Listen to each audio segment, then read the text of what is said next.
Hello. So I had my first therapy session for about 2 weeks today, and it went all right. It went, there was a panic attack involved, but it was interesting. It seemed to kind of be a little bit more retrospective about previous sessions, but it wasn't one of those touching base kind of appointments. I've not got one of those for ages. They've attempted to do a medication review this week, last week actually, I tell a lie. But there's really nothing they can do more now in terms of all they've been able to do is prescribe an extra dosage of one of my tablets. But to be honest, I don't think that's going to do it. And the other things that they were offering me are medications that I've tried in the past. As I've mentioned, I was misdiagnosed for years and I was taking a medication. And I wish they'd read your notes properly.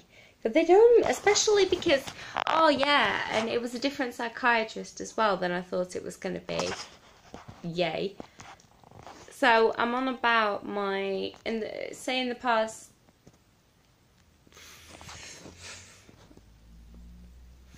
3.5 years. Where are you there? Hiya. I've been passed about from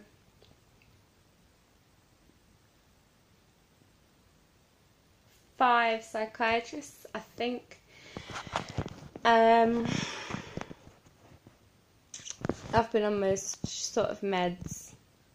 I'm the right lighting where you can see me, which isn't probably a good thing because I have no makeup on at all.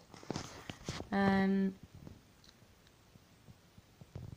basically all they could say to help with some of the symptoms, particularly with sort of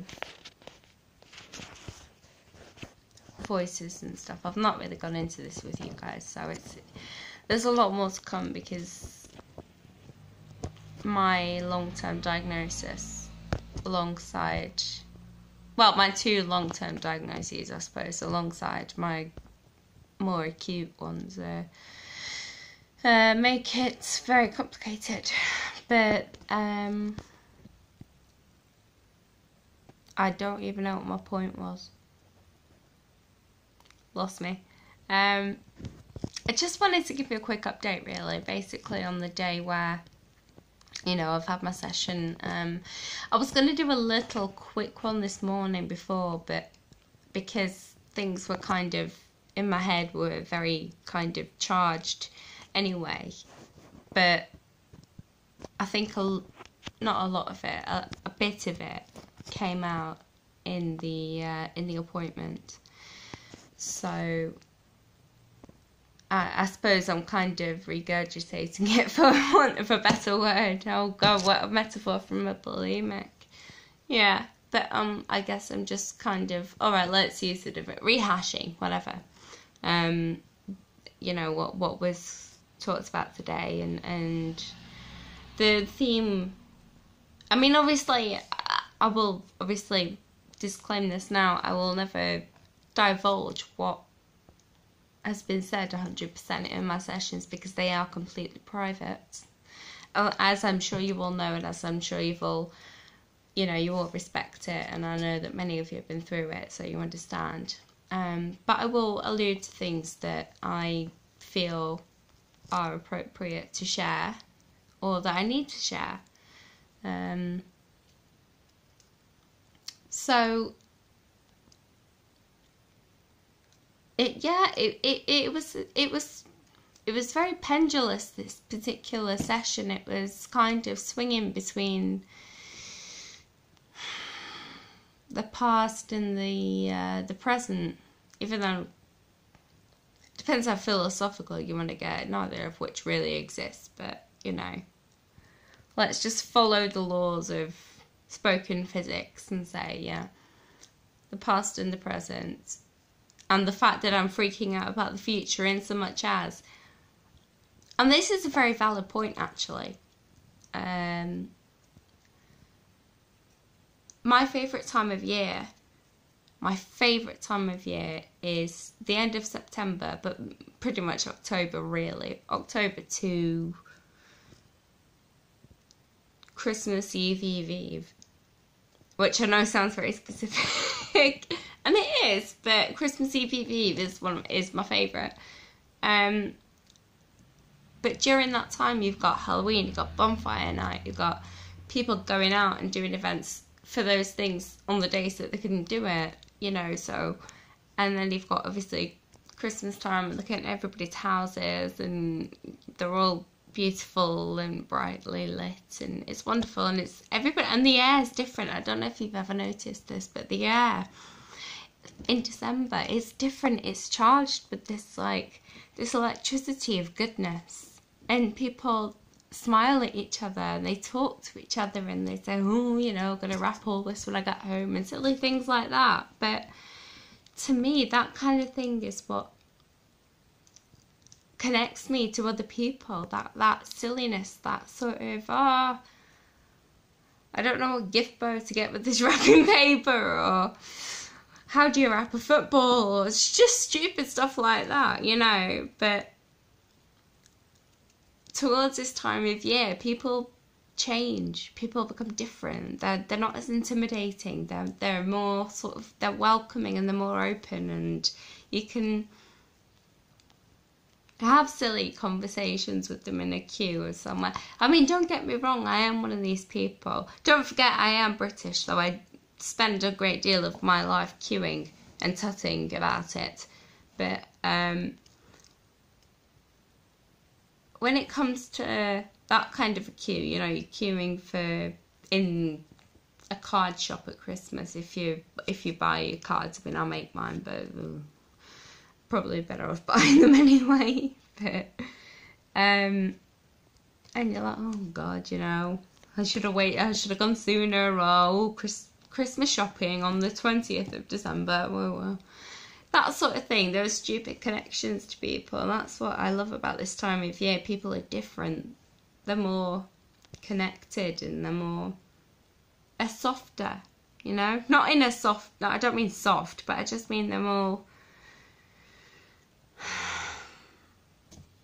welcoming, their body language, everything about them is more welcoming, and that's one of the things that I like, because the rest of the year people are shit most of the time, apart from you lot, obviously, you know I love you, but the people that I physically encounter a lot of the time are not fantastic. But then I also do meet some interesting people. But anyway, this is totally going off on a tangent. Oh yeah, so yeah, I had my therapy session. That was quite a tangent, yeah. And yeah, it was 2 weeks of stuff that had sort of